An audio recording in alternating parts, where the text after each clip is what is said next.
Okay, good morning, everybody. I'll call the meeting to order. We have all commissioners except for Commissioner Freeze, I believe. So that will take us to welcome to all of our guests that may be joining us. Lynn, can you go through the virtual meeting guidance, please? Absolutely. Good morning, commissioners, members of the public and staff. To help us have a smooth meeting, I'm going to review just a few decorum rules. Please ensure your mic is muted unless you're speaking. Please state your name before speaking.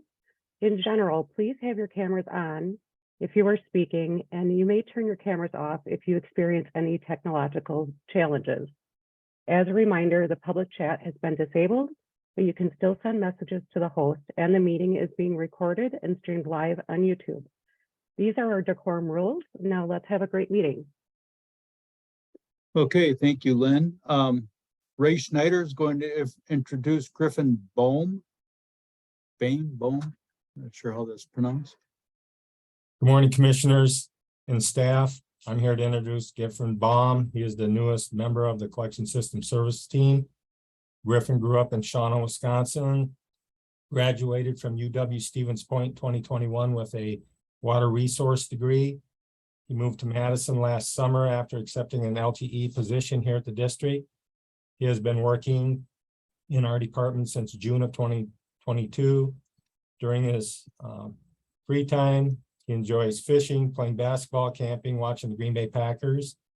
He's looking forward to meeting everybody if he's not already, and continuing to be a productive member of the collection system service team. Please welcome Griffin to the district. Okay, thank you. Welcome, Griffin. Enjoy your tenure, and thank you for your prior service. Okay, Michael, any announcements?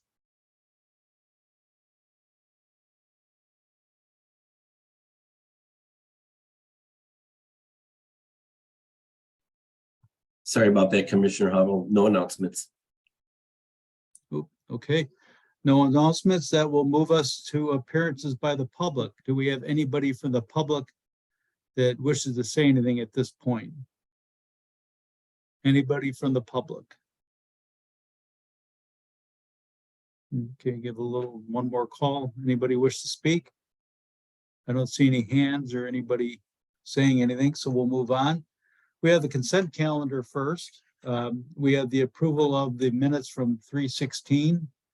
A couple sewer extension plans, Paulson Road and Terra Vesa, one in McFarland, one in Fitchburg. Review of bids and for a semi-tanker for Metrogro. Acceptance of work for pump station 6 and 10 variable frequency drives. Review of proposals and award of contracts for Newton X network equipment, and proposals and service award of contract for reliability centered maintenance training. Do we have any questions on any of those items before we get a motion?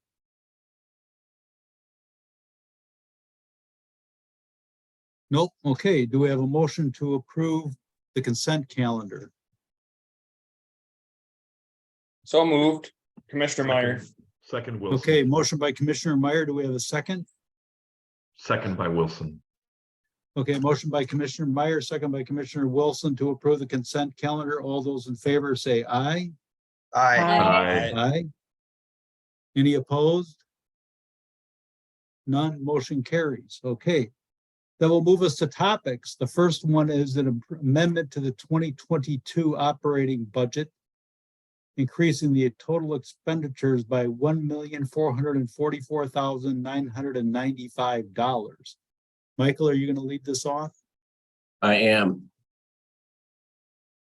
Lynn, I'm having problems sharing my screen, so I'm wondering if you'd pull it up for me.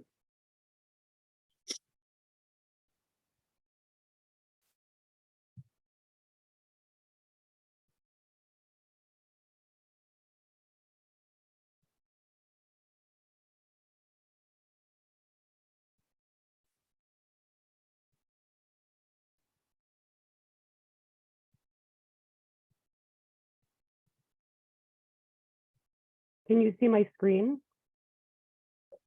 And Michael, can you try to share again? I think I needed to Okay. stop sharing. Thank you, thank you. Mhm. Let me see if I can.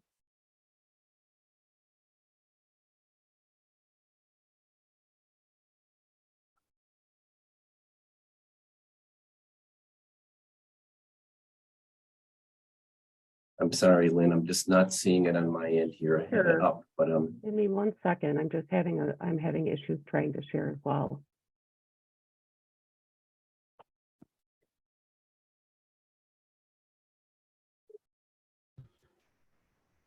Lynn, it looks There you like go.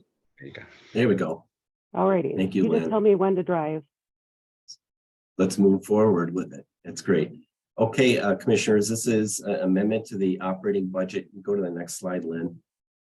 And an overview of what I want to share with you is talk about the overage of our expenditures and provide a little bit more detail on what those are.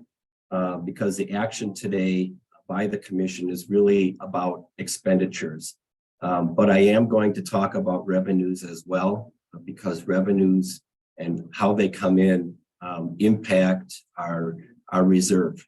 And so they're related, but the action today is really all about the expenditures.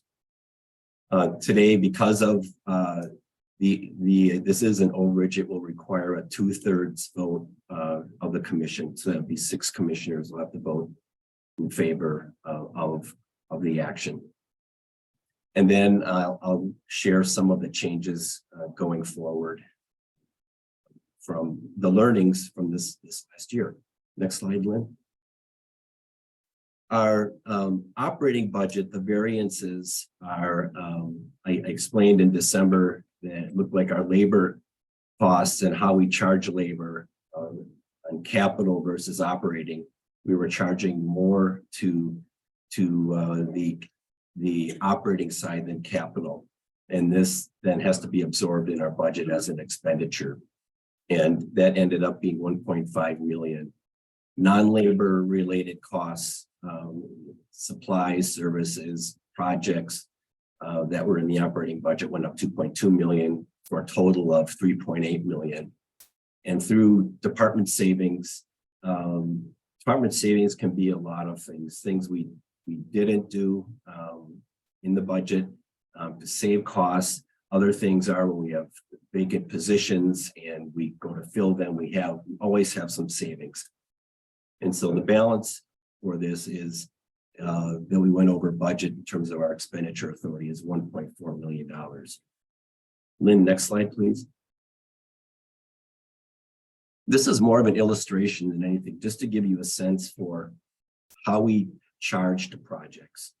And when we go through our budget process, we look at our CIP and we determine how our projects going to move through the CIP and how is that going to impact labor. And we never get it quite right from year to year. Project labor budgets can vary plus or minus 20%. This last year, it went up significantly to an amount. And with that amount of budget labor in combination with the expenditures, with supply chain and inflation issues, created the overage that we have. And what this shows is when we start a project such as liquid processing phase 2, which is a major capital project for the district. The early stages are, some engineering staff developing an RFP, hiring a consultant. And once we retain a consultant, then more of the district staff is involved in our project through the design and construction period. And so it's not only engineers charging to projects, it's our operations staff, it's our maintenance staff, it's staff from all departments are charging.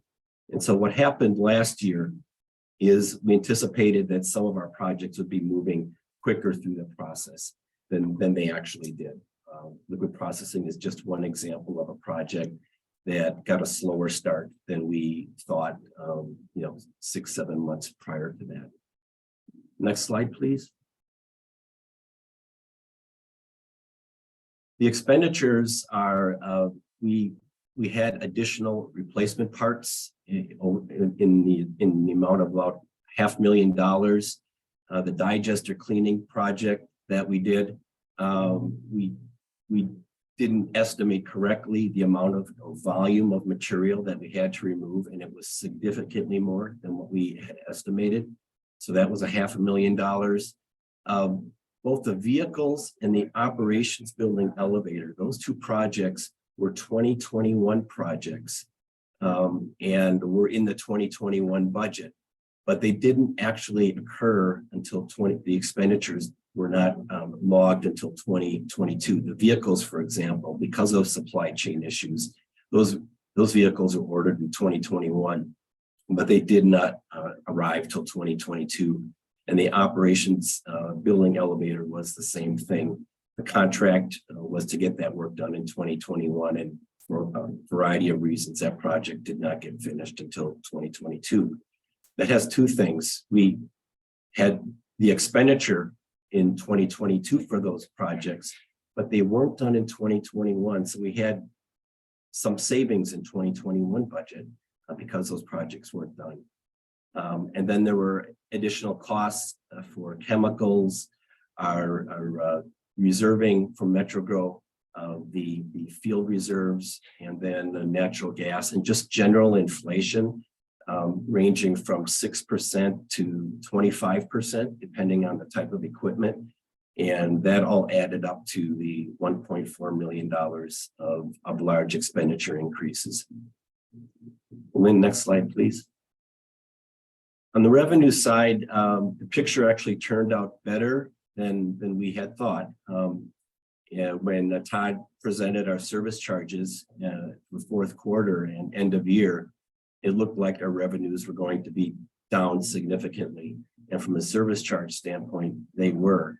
However, we did experience some nice increases in our revenues, interest income and septage disposal of a large amount. Septage disposal is worth mentioning because we were really conservative in estimating our revenues for septage disposal, because during the pandemic, our revenues were down for septage disposal, because usually like community events and porta potties and those types of revenues that we receive really add to our revenue base. But during pandemic, when there weren't a lot of community events, our revenues went down. So we assumed in 2022 that, again, we'd have a low year of revenues. But the economy obviously picked up. There were a lot of events and other things, and our septic disposal revenues went up significantly. So that brought our revenues in the black or green, so to speak, of just a little bit over what we expected to get for our revenues. Next slide, Lynn, please. What this all means to our reserves, the Commission has a very good reserve policy that we will maintain a minimum of 180 days of operating expenditure capacity and a maximum of 210 days. And when we have the money, we want to keep our reserve as close to 210 as possible for when we have situations like what we had in 2022. We can use that reserve money to meet additional expenditures without having an impact on rates or service charges. And we were able to do that. And we were able to use, so we're still meeting our reserve capacity of 180 days, minimum capacity. And we needed a little bit more money to do that. And we are transferring a little bit less money of excess reserve capacity from the operating budget to the capital budget by $600,000. And that is an amount we can absorb into the capital plan and will not delay projects, and will be incorporated in the 2024 CIP that you'll be seeing coming up in July. Next slide, Lynn. So 2023, when we developed our budget for 2023, that happens in July and August, and we were right in the middle of, or at the beginning stages of the supply chain and inflation issues. And so not all of our expenditures, the inflated costs are incorporated even in this year's budget. And so that is requiring us now to monitor our budget expenditures closely and minimize discretionary spending. We're doing that now. We're also going to look if we have major expenditures for large unexpected expenses. We'll see if those are they qualify as capital expenditures and fund those out of our capital funds instead of operating. We're going to improve the labor allocation process for 2024. The allocation is something that we created that problem ourselves for how we allocate labor. And we're going to develop a new methodology that's more stable and more predictable. And then we'll be coming back to you in a couple of weeks, Ben Narad, with some ideas with our service charges and next steps. And we have some proposals that will improve our revenue projections and stabilize them to meet some of the expectations we've heard from owner communities. Next slide, Lynn, please. So the recommendation is that we want to amend the budget. It's been legally noticed. Next slide. And so the staff recommendation is to modify the budget. And President Hubble, I'll stop there and field questions from the commission. If there are more detailed questions, I have Dana Reed and I believe Bill Walker's on too, and they can help answer those questions. Okay, Stop thank you very talking. much, Michael. Grant, you have your hand up? Yeah, thank you. And thanks, Michael. I mean, I've got a couple sort of questions around the variances, but I guess before getting into that, sort of more process wise, this is to amend the 22 budget. I guess just in like my kind of private world budgeting experience, you'll have all kinds of financial statements showing where, what got spent, what came in, et cetera. And then you've got a variance to your budget.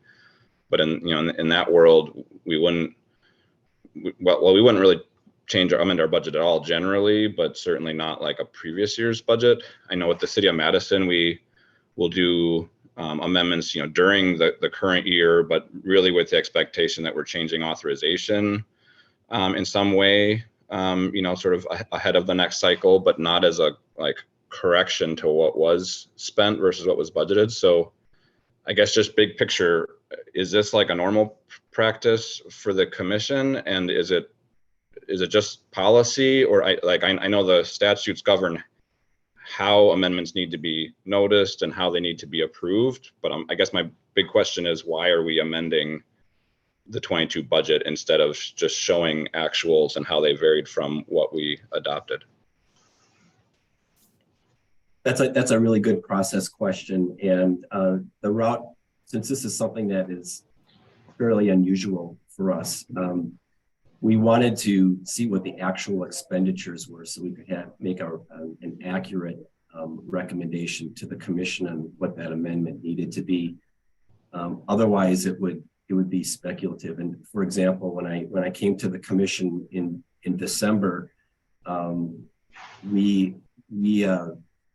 what I thought those expenditure increases were off from where they actually are after all the bills came in.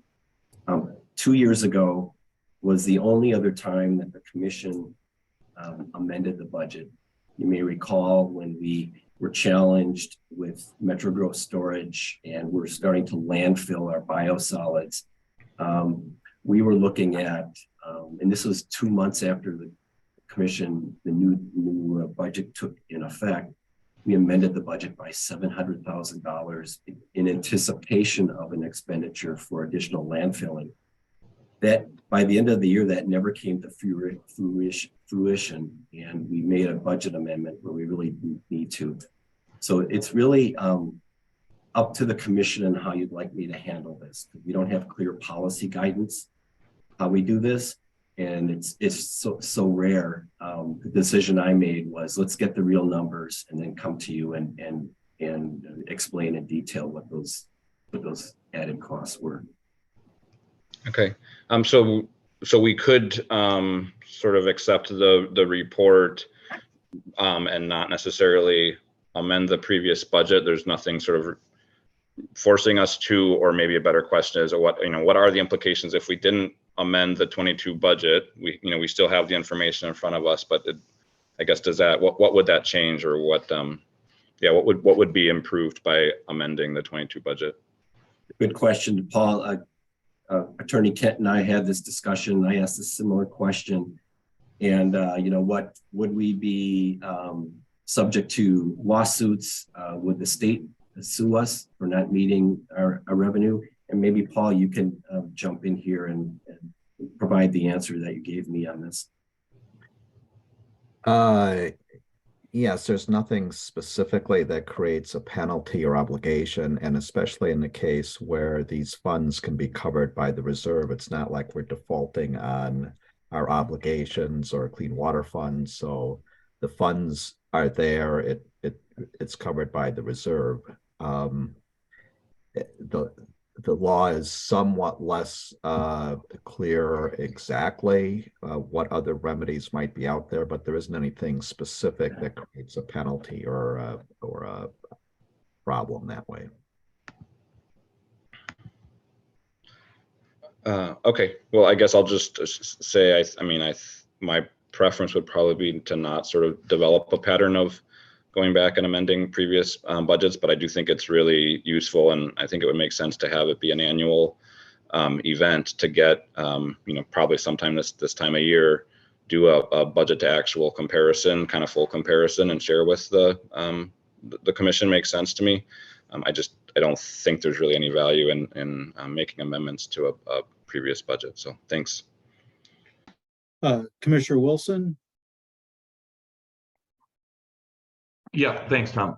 I'm not a financial person, but I was involved in a lot of local governments and advising local governments, and we kind of came up with the same conclusions that Paul has. So you see a lot of notices in the paper on how local governments doing things, noticing an amendment to a budget from either previous year or doing it right at the end of the year, where they're doing exactly this, moving money from one fund to another to cover costs.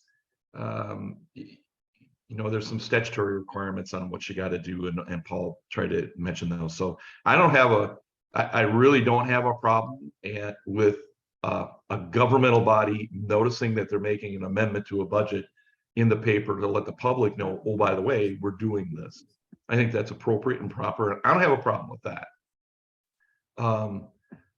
The amount, on the other hand, in moving around, they know these are things that are done. I mean, we had to do it. They had to get covered, and it's the way it is. But I keep thinking that, and I know that we had problems with inflation, and Michael, I know that you kind of advised us that, we were kind of dealing with this as we went on, but perhaps you can give us a little history for those that are around here, how we were aware that maybe this was going to be coming, if you could, and that's the only thing that I'm requesting right now. Thanks. We were monitoring it closely, and I came to the commission in mid-December, where I said things we were going to go over budget. That's when we first realized that it was going to go over, and that's when I advised the commission in mid-December, and then came back in January and said that I'd be coming with a budget amendment at the end of March. Thanks. Okay, thank you, Tom. Brad and then Ken. Yeah, I don't have a problem with approving this after the fact, and if the staff and our attorney believe that this is an appropriate way to handle it, that's fine with me. I looked at the resolution and I thought that the resolution basically increases the budget and the expenditures, but I also thought that the now therefore be it resolved clause should possibly include where the money is coming from to pay for the additional costs. So maybe another clause that says that it's coming from our reserves, I think would be appropriate. And I mean, the amount is it's pretty significant. And I was a little surprised by that, and I know that it was a combination of factors that contributed to the total. And I appreciate the efforts being made to better anticipate the amount of labor that can be charged to capital projects, and whatever we can do going forward to and anticipate these the differences between our budgeted amounts and what's actually going to come in, I think would be good going forward. If there's, if other commission members believe that there's a better way to handle the approval of this, I think the commission should acknowledge the changes and approve the changes, and as well as where the money's coming from to pay for the overages, and whether that's a budget amendment or something else, I don't know, but I'm okay with what's been put before us. Thank you. Okay, thank you, Brad. We have Ken, and then Greg's on deck, followed by Beth. Yeah, the total number is significant. Michael, I have a question on a department savings of 2.6 million. I understand a portion of that is labor. What would be larger sums, larger amounts that factor into that 2.6 million? I don't know the answer to that, and I think I could return with that at a future meeting of what the big ones were. Okay, and a little bit back to Grant's comment, some additional detail on this would be helpful, because the total of 3.8 million is really offset by these department savings of 2.6, and I think it would help me as a commissioner to understand what those department savings really are. And that gets us down to a balance that's pretty high at 1.4 million. That's just as I'm looking at the numbers here. Those are my initial feelings or comments on that.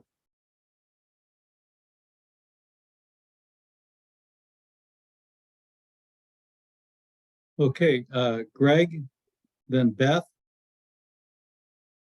Yes, And- so thank you. And I apologize for being late. I had a few things happen this morning unintentionally. So if I ask a question that was answered, Michael, in your presentation, I apologize. So this feels very much, as Grant alluded to, the city of Madison does a square up resolution, typically sometime in early December, to move money around, right? That for the very same reason you talk about, Michael, and this alludes to, although the dipping into reserves, it feels a little more substantial to me. So that would have been, for me, nice to do as the last action of the year, right? To know that that's going on. But my question more specifically was, you mentioned in the report that there was more planning done on projects and staff time was charged to operating versus capital. And I wanted to hear a little bit more, whether that's now or a later time, about how you're doing how those charges might be changed.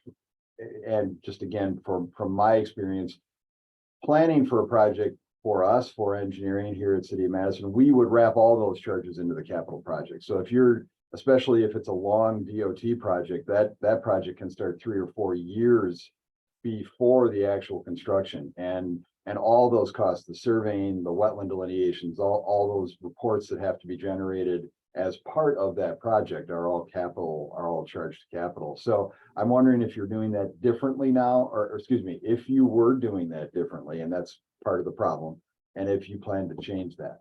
Thank you. Commissioner Freeze, we do charge if it is work is being done on a project, it is charged to the capital project. I think where the projects were, they were not far enough along in the process, so people weren't charging to the project yet because it wasn't into the deep design or construction. And because the projects were in the preliminary stages, which is more in the RFP, fewer people were charging. And it's just the timing of when projects move through the phase.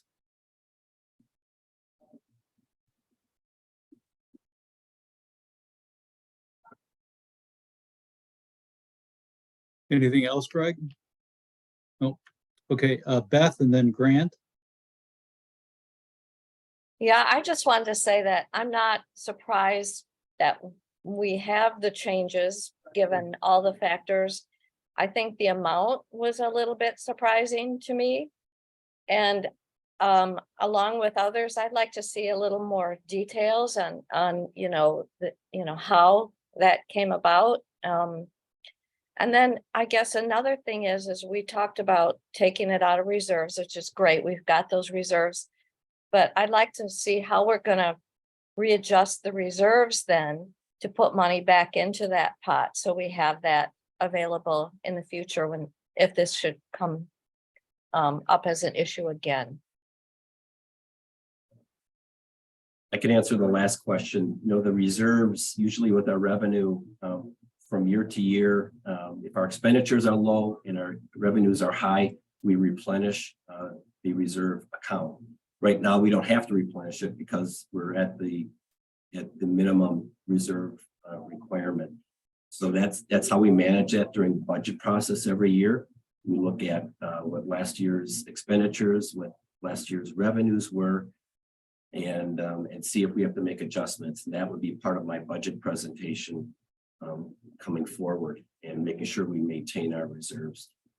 I do have a question about maybe Commissioner Brooklyn, you could share more about what types of details you'd like me to come back with so I can be prepared in terms of the expenditures. Yeah, so I guess I'd like to see a little bit more about what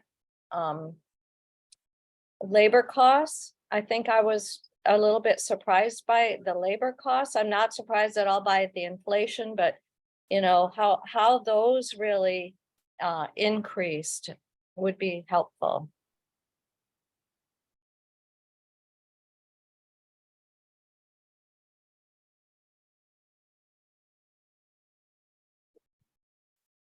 Okay, Michael, you have that? I do have it. Okay, Beth, did you have anything else? No, that's it. Thank you. Okay, yep. Grant? Thank you. And yeah, it sounds like others are maybe open to sort of this process. I think I'm probably still not. I think it's actually less transparent to amend a budget after the fact. I mean, what Greg mentioned that the city of Madison does is again within the budget year, and it actually makes some sense to make changes as you're seeing them because it actually impacts budget authority that's currently in effect. At this point, making these changes, I mean, it'll make it look like the actuals were closer to budget by changing the budget, but I don't really think that improves transparency or information or anything. So I really don't think it's a good practice. But sort of skipping over that, I guess had a couple specific questions. And mostly, I mean, as I understand it, the actual amendment that's being proposed is to shift that money from reserves to this one category called capital outlay in the operating budget. And it's just really not making sense to me. If there were changes in capital projects, those should be in the capital budget. And that this whole thing about staff time getting sort of allocated to capital projects, I can understand the challenge in sort of budgeting and estimating what % of staff time is going to go on those. But I would also then expect if there was less of that because the projects weren't moving forward, then that's the capital budgets are the ones that are then the expenses aren't happening on the capital side. So that capital budget should also be then amended if we're going to start doing this. So that's going to be out of whack, which I know you're saying we could, we'll fix with our next SIP, which is exactly what we should do with the operating budget as well. I mean, where our actual reserves when we do our next year's budget will be what they are. If they're anything that's getting spent that's not budgeted for, should be getting authorized. And so to say like we're going to authorize it after the fact, it's just, I guess it's still not making any sense to me. And if we are going to make an amendment, then I think you really need to bring everything in here, and we need to also amend the capital budgets. So anyway, maybe that's part of what you can work on if you're going to come back with this. And maybe there's an explanation you could share right now about this capital outlay and what kind of how this even works, because it's not quite adding up to me. Sure. The capital outlay, the capital fund, those projects are not tied to a year. And while the commission gives us spending authorization for a project, we're not spending that money because the project isn't moving into design and construction yet. So that money will still, the expenditure won't happen until maybe this year, maybe next year, depending on where that project is. And that's just how how we manage our projects is we true everything up with the CIP every July.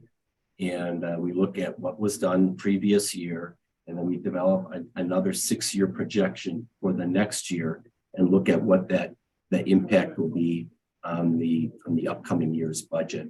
So that's where we true everything up, is in July with the CIP. And maybe this is, I guess, partly just a significant difference in sort of how City of Madison budgets versus the district. But I think as Greg was saying, we'll budget a capital project in the year that it's budgeted. It's funded as part of that approved capital budget.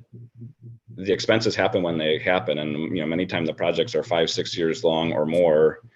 Those funds are approved in the budget, even if they're not appropriated yet, and so it's not impacting our operating budget in any way. The timing and sequence of capital projects. So I think that's maybe part of what's really throwing me off here and makes it again sort of more complicated to be amending the operating budget without the capital budget. One detailed question, I guess, in that list of items, it also said vehicle purchases delay. What vehicles are we purchasing out of the operating budget? We have the commission has established a dedicated fleet fund, and so we use operating funds to pay for new vehicles. I don't know if I'm answering your question right. I mean, but they're not capitalized. They're not capitalized. They're not? No. Okay. Is that something that somebody from accounting could, I guess, speak to? That just doesn't even, I guess I'm not understanding that to be a generally accepted accounting principle to have. I mean, the vehicles have to last a decent number of years, aren't that? We're not actually allocating those across years.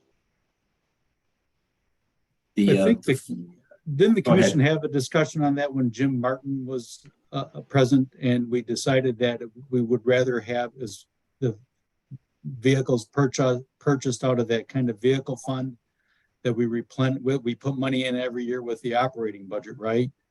And we decided that we did not want to be putting vehicles in the capital fund because, well, it was kind of part of that whole idea at the time of moving to more operating and less capital project expenses. And so that's the way I recall. That was several years ago now, but that's what I recall it, Grant. So maybe this could be part of the update then, because that seems very bizarre to me. How, are we actually on our balance sheets, we're not treating them as capital assets? They're not getting depreciated. It just, we can fund whatever we want, like however we want, but that doesn't change whether it's capital or not, and how it's, I guess I'm feeling more and more confused as we go on here, because things seem really muddy, and I guess it's very different than what I'm accustomed to. So maybe we can get more info at the next meeting. Bill Walker, do you have something to add on that? Yeah, I think we may be able to clear up Commissioner Foster's point right here.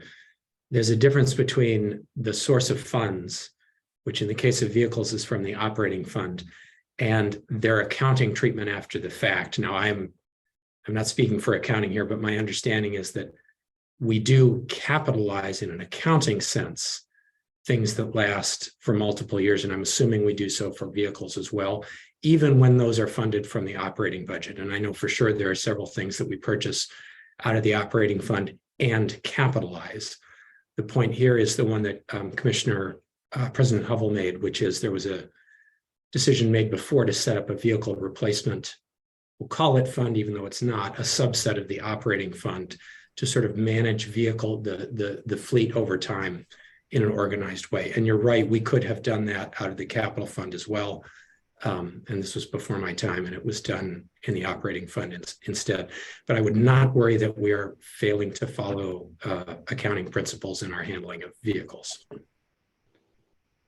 That's helpful. Thanks. I really would like to better understand them, because then it just sounds like a word game if we're saying, well, it's in the operating fund, it's in the amount that we're approving there, but in all other ways it's a capital asset. We're depreciating it as such, and it just creates these exact sort of confusing issues that I mean, part of a capital budget and capital expenditures is that they are multi-year. That's the whole point of them, and shifts in timing and all of these things. So to the degree we're accounting for things in our operating budget, and we can still budget out of our operating fund. We can still contribute to whatever other funds we want. We can contribute to a car fund or whatever, but those are like, whatever we're contributing is what it is. And then those, then if the fund is growing and we're not spending it on new cars, then it's, I don't know, it's really weird to me, I guess. And I think the question of cash financing and you know, how much we're borrowing is very different than operating and capital budget. So I don't know why what we're gaining by including things in the operating budget that are actual capital and that is depreciated and otherwise. So I guess my ask would be, if we're going to kind of move in this direction and there's still interest in making an amendment to the 22 budget, I would be very interested in seeing a full budget to actuals across all of the operating capital and any of these other ancillary funds. And then if we want to pursue amending that previous budget, that's fine. I think going forward, the commission should consider instead, absolutely, as Brad said, expecting this kind of information, and there needs to be discussion, and it should influence what we're doing moving forward. But to me, that's an analysis of our financial statements and how they compared to what we budgeted, not going back and changing the budget to somehow make it look like there's less of a gap than there actually was. So I'll leave it at that. Okay, thank you, Grant. Tom, before we go to you, I wanted to ask Ezra and Sarah if they had any questions, because I think they're the only two that haven't spoken. Do either of you have any comments or questions? And then we'll go to Tom Wilson. You all right, Tom? I'm good Ezra, for do you now, have any- Tom. Thanks. Okay, Don't have anything to add at the moment, just mulling over all the angles here. okay, Tom, you, go Tom. ahead. Yeah, I'm going to move forward. I would make a motion that we adopt the resolution as proposed to increase the authorized expenditures for the 2022 operating budget with changing the resolution, as Brad indicated, to include where the money's coming from, and then direct staff to come back to us with the information that's been requested by the various commissioners, including Grant's information as to just kind of a refresher on why things are capital and operating, and also actual to planned expenses and things like that. So that's my motion. Okay, thank you, Tom. So there's a motion by Commissioner Wilson to adopt the resolution amending the 2022 operating budget with two caveats. One, adding the fact that where the money is being taken from, the reserves, and then, excuse me, and then responding to the comments and questions that the commissioners had. Brad, you have your hand up? Yeah, I'd like to second the motion with the understanding that staff will come back with some additional detail on the department savings that Commissioner Clark had requested, and where those savings actually came from. I think it was like, was it 2.6 million? So better understanding where those savings were achieved, I think would be helpful just for our information. And also the resolution refers to attachment 1, which I think is the table showing all the the budgeted amounts and the changes. But those tables are not labeled as attachment 1. So my request would be to actually label attachment 1 as attachment 1. Mhm. Thank you. Yeah, and Brad, that's kind of what I meant in that part, that we answer the questions that were put out by people. So I think that Okay. was included. Thanks. Okay. Thanks for clarifying. Great. Yep. Oh, So sure. we have the motion on the table to clarify attachment 1, answer and respond to the comments that the commissioners raised, including the capital versus operating and the revenues, where where we save expenses, and then also the where the money comes from. So we have a motion and a second, and we have 2 hands up, Sarah and then Grant. Thank you. One additional request for information when we come back to discuss our process moving forward into the future. We're regularly seeing in the cars, commentary about when we have projects that are going to cost more than the budget, that this can be absorbed in the budget. And just as a commissioner point of confidence moving forward, I'd love to understand better how we're making those judgments, and that we're checking and appropriately understanding implications for the overall budget in a big picture sense as we're doing those approvals moving forward, because that's a natural place to check to understand where we're at, so we don't get to this amount in the future. So just as we're thinking about process moving forward, I'd love to understand how staff is going to manage that process, as well as the other questions that the commissioners have asked. Yeah, good point, Sarah. Thank you. Grant? Thanks. Yeah, I won't belabor some of what I've already said, but I guess I'm confused. Well, I'd like to understand, what's the benefit of approving this today and then getting the more information at our next meeting versus getting the next information and then delaying consideration until the next meeting? Is there any benefit to sort of pushing forward and voting on it before we get more information? No, there isn't any benefit. It can be deferred. Option 2 was you could defer action until later in the year, when we finally confirm the numbers with the audit. Okay. Well, I guess I don't know, and maybe Attorney Kent can help with Robert's rules, but I guess I would like to move referral, which I think comes in front of this motion, but Might be a substitute. Okay, so we have a I'll motion. second that substitute motion if that's the proper procedure.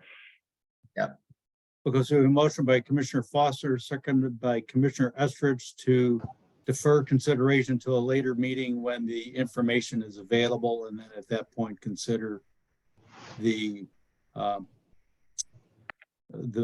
resolution. Okay, so I think you're right. I think that takes precedence. Do I have that right, Paul?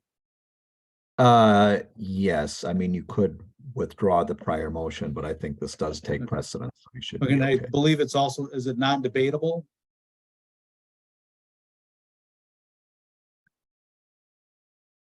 Brad, you had your hand up. I believe it is debatable, Tom. I think referring to a date uncertain is not debatable, but as long as we're saying it's to our next meeting, I believe there can be debate on that.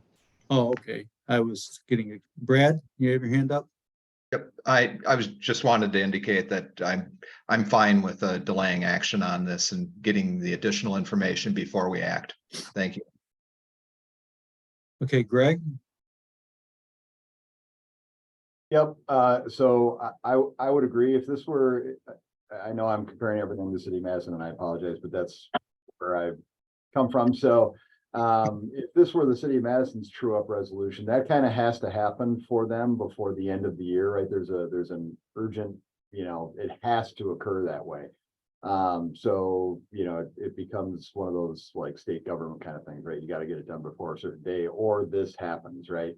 And it doesn't seem we have that issue here. So I would agree that deferral here until we get a little more clarity is probably the best thing to do. Okay, thank you, Greg. I just wanted to make a comment that, for example, on the 12th of January, we approved HVAC that was $500,000 over the budget. And we've got a series of these things that we do. You mean, just even this meeting, we had a Metroco tanker that was almost $18,000 over budget. Then we had some savings on about $2,100 of savings on the pump station 6 and 10 variable speed drives. There's a whole host of things, and maybe it'd be wise if staff could keep track of that and then have a table at the end of any car that we're approving projects that are over budget to know how that's fitting in, so we don't get caught. Is that doable? Well, we can talk about that, Michael, but then we don't get to that point where everybody's wondering why did we get to this point. Okay, so anybody else have any questions?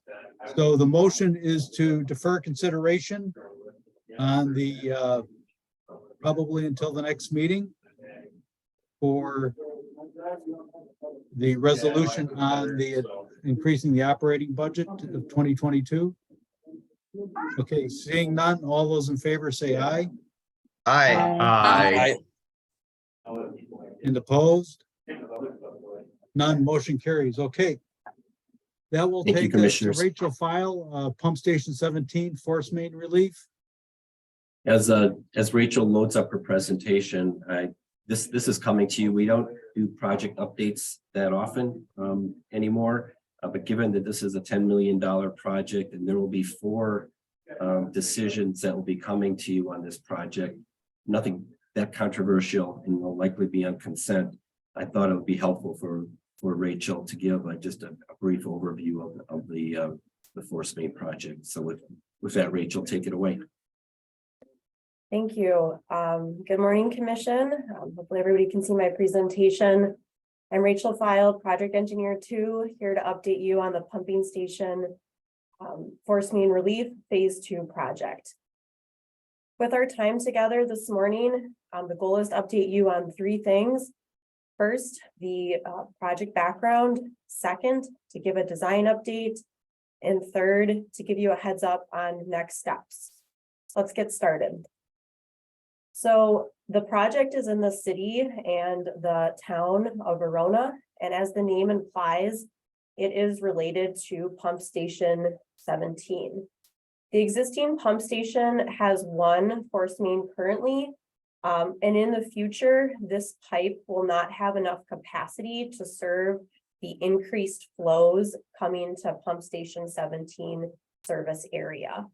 So on the right-hand side, you can see in purple is the current basin service area. And in the gray is the ultimate planned service area for Pump Station 17. And you can see obviously that the gray is quite a bit larger than the purple.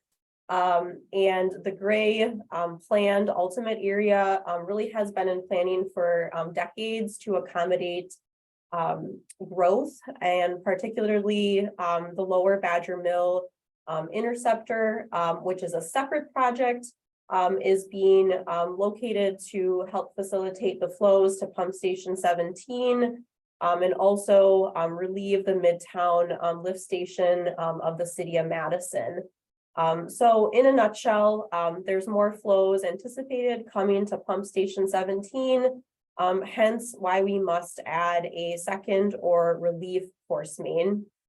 And the second or relief force main, construction was started on that in previous years. And the first phase of it was complete in 2021. What we're talking about here today is that second part shown in this graphic in red. That's what we're talking about today, is that second phase. In terms of the second phase, here is the selected route.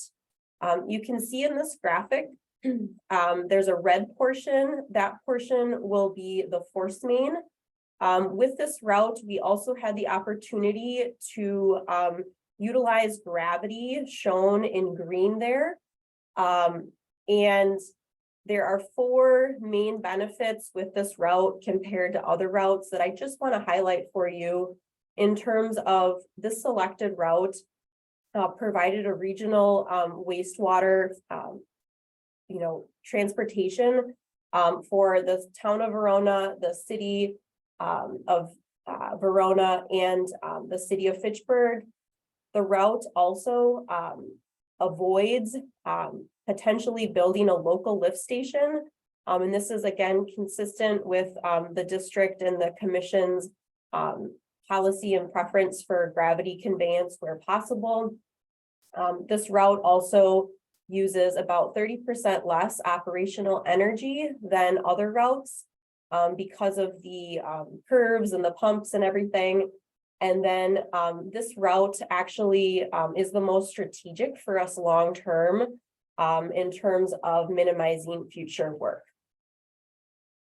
And here's an overview, not only of the route itself, but when we think about how construction will work in terms of access areas, in terms of staging areas, etc. So shown in the blue and the green, this is really where the construction corridor is that the public may see equipment crews and so forth.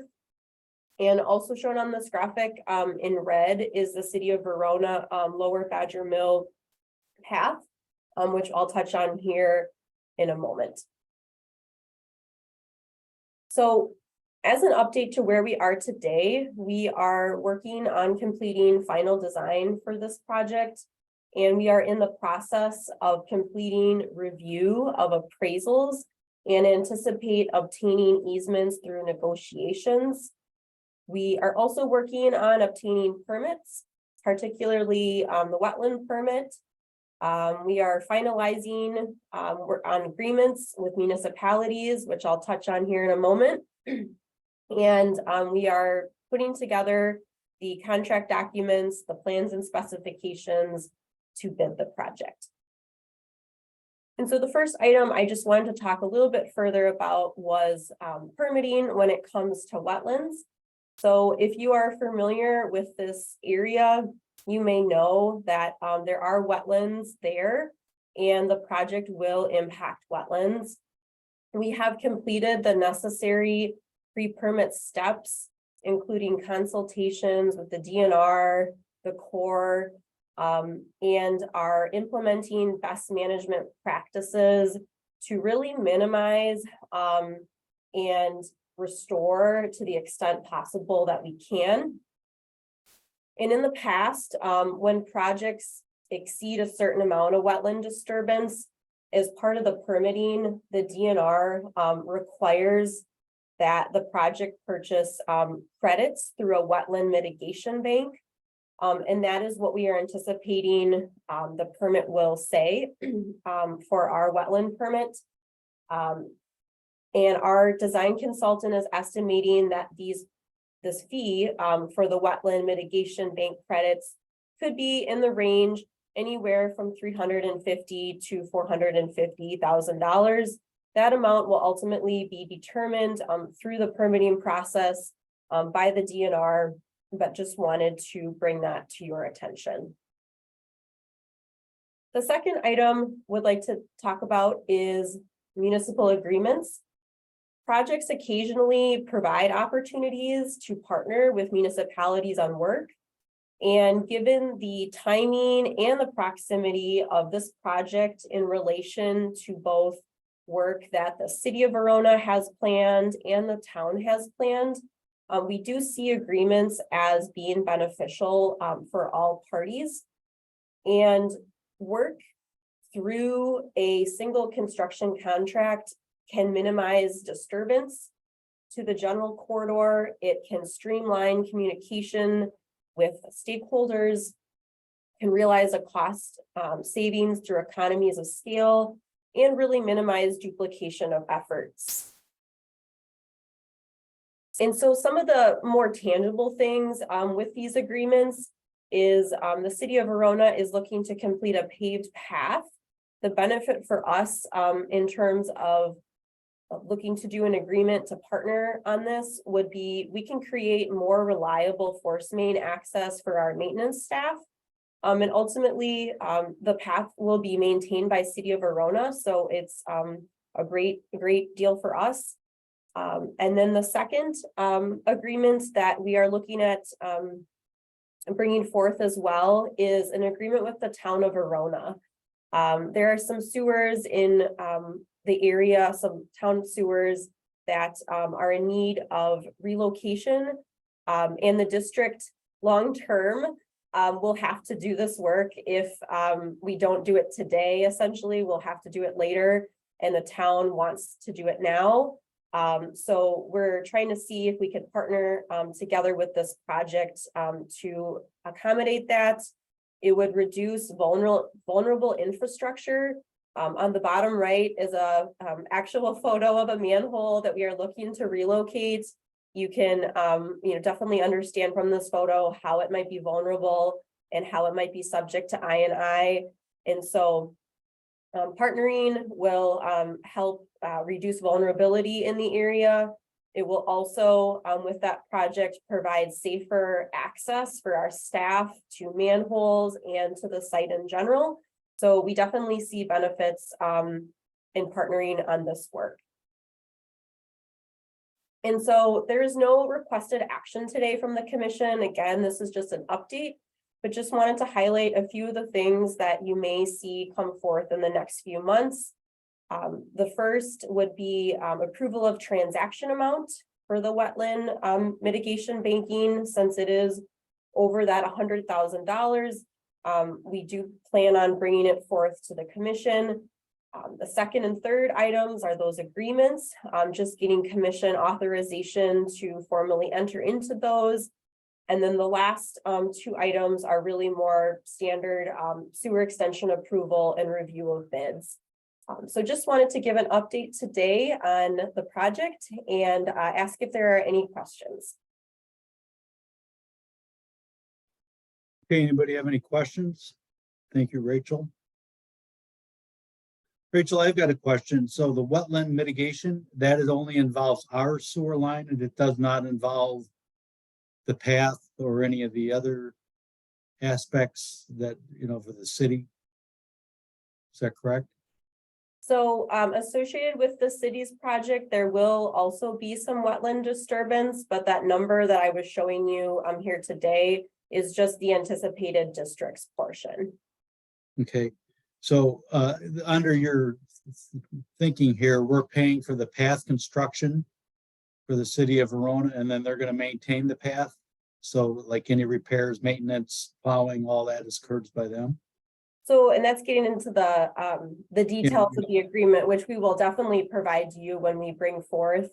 But for the path itself, the city of Verona is paying in full for that path.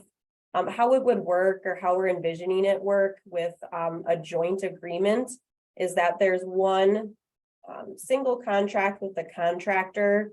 And we've done this before in the past, where basically parties, are responsible for their share of items. So the city of Verona would be paying for the path. We would just be facilitating that work under our contract and ultimately getting reimbursed by them for that amount. So I hope that answers your question. We will be bringing the agreement forth where the terms and, these kind of terms and conditions are laid out. But really to have everything underneath one contract, and then parties would reimburse each other accordingly. Okay, I understand that. And that I have no problem with intergovernmental cooperation, but we did have situations in the past. I think there was one, I think one was City of Madison and one was City of Monona, if I remember correctly, where when you get the bid amounts, you know, like all of a sudden they're saying, well, wait a minute here. You know, if you accept this bidder, our cost is lower, and then, but your cost is higher. And so we need to protect ourselves on that. And I remember, I think it was the City of Madison case where we really got kind of snuffled on that. So we really need to be well protected as to, you know, we're the ones choosing the bid regardless of, you know, based on on the overall project cost and not on specific aspects. Okay. Yeah, and that's a very real concern, and that's a great comment. It gets into how you structure the agreement and how you structure the cost sharing language. So what we previously did on a project that worked well was to accept percentages up front. That way, and we can get into this again once the item comes forth in front of the commission, but that way you don't have at odds where, you know, municipal work A is, you know, that contractor kind of, you know, made that part cheaper, whereas a different entity, you know, favors a different contractor as the lowest bid. So we are hoping to avoid that situation. It is definitely on our radar to try to avoid the situation where you have kind of an uneven bid for the parties involved. And that can be achieved via a percentage approach that we've used in the past. Yeah, or I suppose you could bid, for example, the path as an alternate, and then the city can decide whether or not they want to accept it. Yeah. Yep. Okay. It's the structure. Okay, anybody else? Okay, hearing none, thank you. Seeing nobody else had any questions, thank you, Rachel. That will move us to the CED report. Michael? Thank you. Two reports. One, here's a picture. We had a small treatment facility overflow from the centrate well on March 14th. Basically, what you're seeing is foam seeping out of the top of the well. And this is caused by excessive dilution and a frothy centrate coming in at the same time. This was cleaned up. It's a small overflow, and it was reported to the DNR on the incident, in which we're required to report every TFO to the DNR. So that's what we did. The last thing is there was an item on the last agenda where we tabled a half FTE that I had placed in the budget, and it is not on the agenda today. I am not ready to bring that back. I brought it forward early to take advantage of Amanda's months of research and knowledge before she left, but I'm just going to hold that until I have it considered as part of the budget for 2024. So I'm not going to be bringing that back in any longer. So with that, I'll just pause there and see if there's any questions for me. Otherwise, that's all I have to report. Okay, thank you, Michael. Brad, you have your hand up? Fairly picky, but that item was specifically referred to this meeting, and probably should have appeared on the agenda for us to formally delay consideration until the 2024 budget. But anyway, like I said, fairly picky.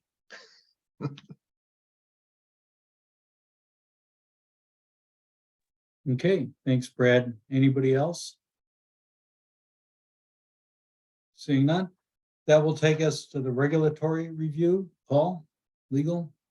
Yes, good morning. This is the meeting where I kind of review some of the legal developments over the past month, primarily the February time.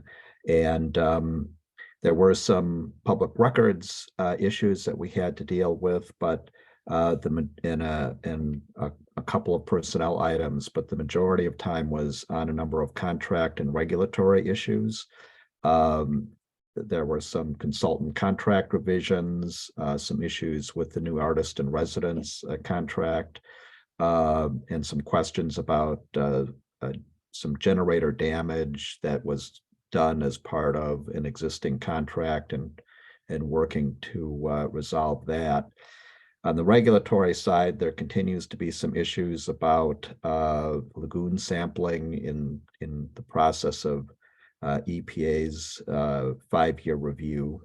There were some questions on Badger Mill Creek, and it's the 208 review, some dredge material storage, and some just working through the process on doing a clarifier cleaning and potential impacts on disinfection values, to make sure that as we're dealing with DNR, that if there are any exceedances, those are managed in accordance with the kind of protocols that we set up when we dealt with the disinfection issue a little over a year ago. So we're kind of coming to that point. So a fairly busy month on a lot of these issues, but nothing of particular note.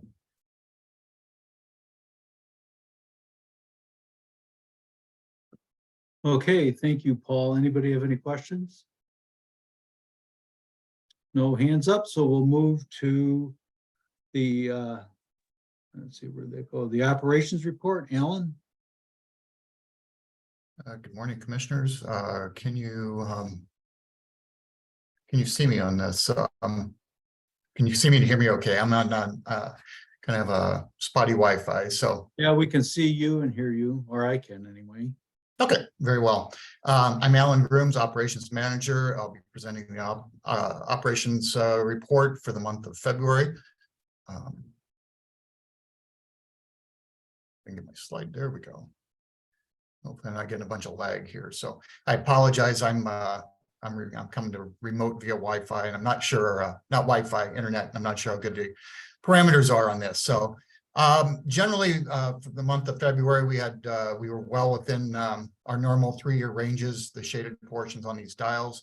CBOD 5 is near the top of that 3-year range at 3.5 milligrams per liter. That's a 3-year historical, total yearly. So, but well below our permit limits here. And that's the case with all our parameters. Ammonia is kind of right down the middle of what we typically see at a 0.18. Phosphorus is kind of at the bottom end of that range at the 0.23 milligram per liter. Again, well below the 0.6 that is our monthly limit.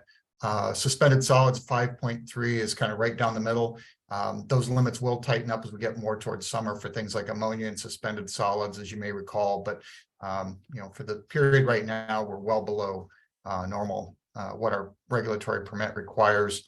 Chloride is again right within our normal range at 396 milligrams per liter, and that's kind of typical for this time of year.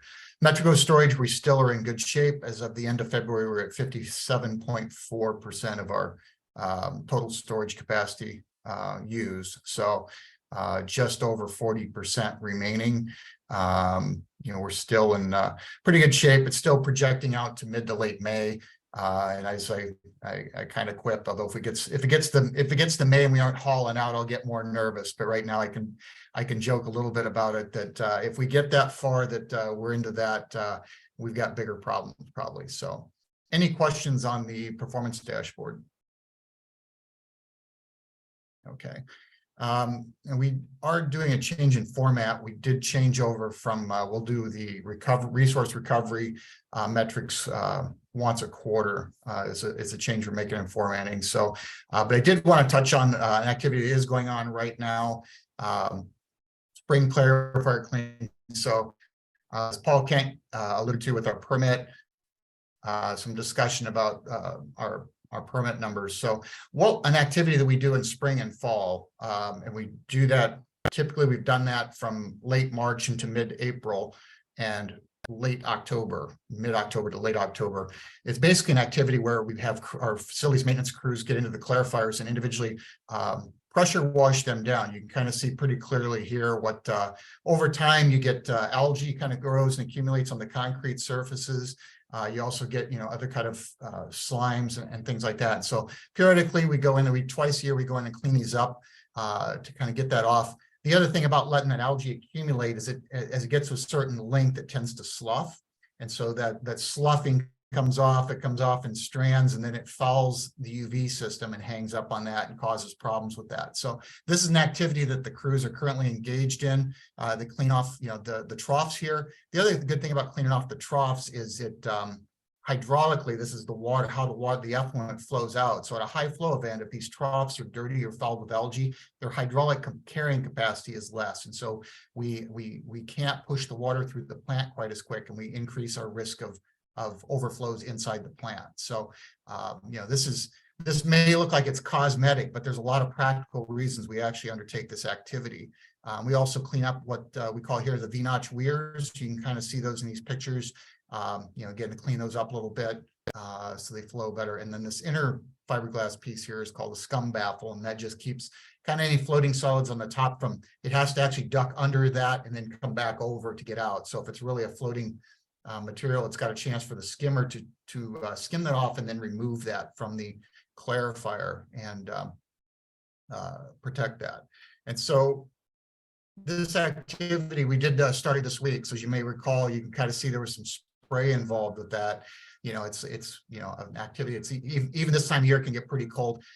One of the issues we had some concern with extending our disinfection season is if we had stayed completely outside those normal windows, we would be doing this activity in say Valentine's Day to the end of February, and then early to mid-December. So earlier this, Monday this week, when they started doing that, the crews reporting that, they were getting some icing. It was pretty slick in those tanks. And obviously it's, they're dressed head to toe in rain gear, but it's a pretty wet job, pretty miserable job when it's cold out. But they do it, they don't complain about it. And we feel it's pretty necessary to do that. And that saves us using chemicals and things like that to get these, I don't even know if you can get them this clean with chemicals. And then these are a couple of photos of the UV system. So what we're dealing with here with the extended UV system season is we've got, our initial thought was we would have to do that cleaning outside those windows in those cold weather periods. And so there was some discussion with DNR about that.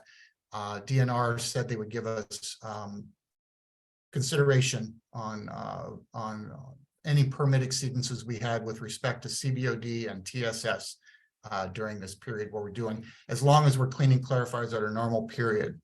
Kind of an item that we're a little bit concerned about is a couple things is they did not mention the same with fecal coliform, and we've never had an issue with CBOD and TSS with our normal cleaning activities. So I don't expect an issue this time with that.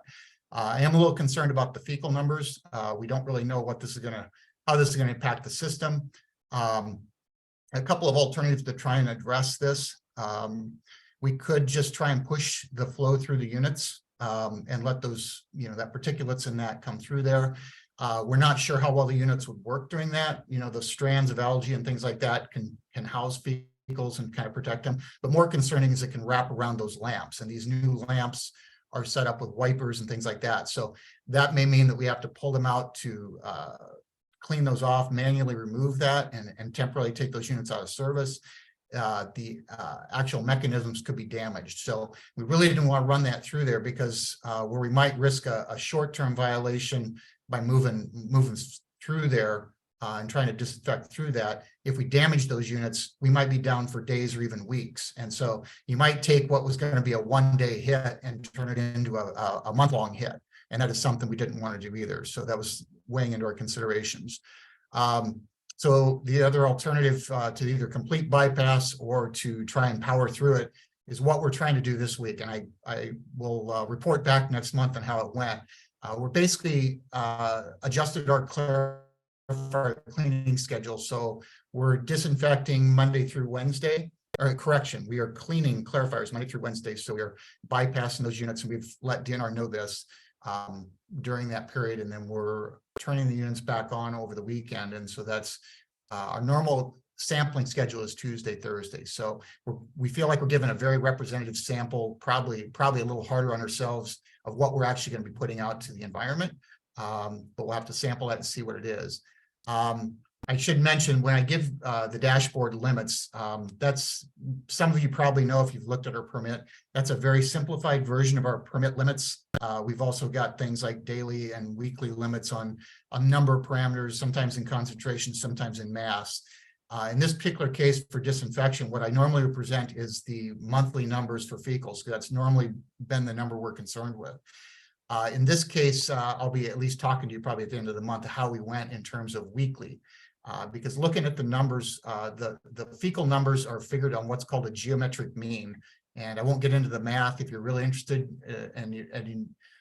you can plug it into an Excel spreadsheet and play with the numbers. Suffice to say, it's not a simple average. And so I'm actually fairly confident we'll meet our monthly limit on fecals, even with this operation. The weekly limit is going to be much more of a challenge, and that's the one I'm concerned about. So I'll let you know how this come out next month. I'm just giving you an early update of this is the process we go through pretty annually. It's a little bit different this year, and we're trying to figure out our way through this as best we can. So any questions on that process? I probably covered a lot of ground there, and hopefully it was clear. Okay, thank you. And I have a question. Sure. So this is related to our new permit limits, right? That we're cleaning earlier and in the less desirable weather because we're doing it in February, March, and in December versus November. Yeah, that we are cleaning at the same time we always have. That was kind of what DEMER allowed us to do, and is giving us I think I forget the exact wording, but basically discretionary enforcement. And it sounded like it basically worked with us on solids and CBD 5. I think the question is for me on the fecals, and that we'll see what they do with that. Yep. Okay. Anybody else have any questions? Okay. You moving on, or are you finished? I am complete. Thank you, commissioners. Okay. Thank you, Alan. So future meeting topics or schedule that's in the packet. Any future agenda topics by anybody? I don't see anybody. Any other business? Grant, you have your hand up? Yeah, I just wanted to share with everybody that my my appointment on the commission is required to be an alder appointment from the city of Madison. So, and I did not run for re-election for the next term. So my alder term is coming to an end on April 18th. And so the next commission meeting on the April 13th will be my last one. So can say goodbye then, but just wanted to give everyone a heads up and let you know about that. Okay, thank you, Grant. Thank you for your service. You've been a valuable member of the commission. A lot of good comments. Okay. Tom? I will move that we adjourn with a tear in my eye after hearing about Grant. I did not realize you weren't running. I wish you were. Yep. Okay, motion by Commissioner Wilson, second by Commissioner Clark. Second by Commissioner Clark to adjourn. All those in favor say aye. Aye. Any opposed? None. Motion carries. Have a good rest of the day, everybody. Thanks, everyone. Take care. Thank you. Take care, everyone. Thank you. Bye all.